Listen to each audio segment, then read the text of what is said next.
Моят маникюр на един месец използвах продуктите на Crystal Professional. Тук имах течен акригел с брокат. Свалям с накрайник с синя маркировка. Много са ми пораснали ногтите. И заглаждам така нокъчета с накрайника, за да може да имам гладка основа. На някои места, разбира се, има някакви счупвания неща, защото ногтите ми преживяха доста и са над месец, така че нормално е да се случи така.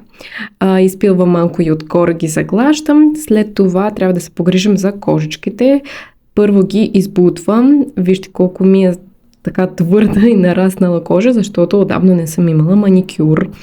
Избутвам с дървен избутвач, защото се залепи доста кожичката ми и затова с дървения избутвач по-лесно да я отлепим.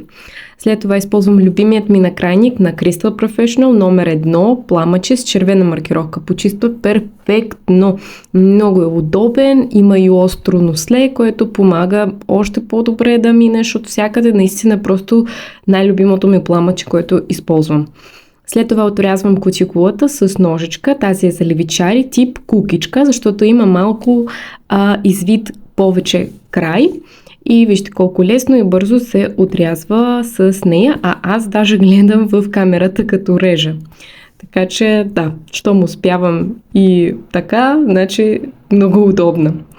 След това ще използвам любимите ми салфетки на Stalex, ето тези, имам и розови също. Всичките, между другото, продукти са от маникюрна работилница или manicureshop.bg. Почиствам много добре от прах. По принцип подготвих ногтите с дехидратора и праймер и след това с база скотч. Перфектна подложка за всички материали. Стои добре. Слагам я винаги преди гелове, течни акригелове и цветни бази. И ето го любимият гел на Очо. Вижте колко лесно се работи с него. Просто издърпвам надолу и всичко се разпределя. Много издръжлив. Вече съм с него над месец и няколко дни. Оформям ногтите чак сега, защото така прави укрепване с гел. И ето го резултата. И сега остава само да нанесем топа.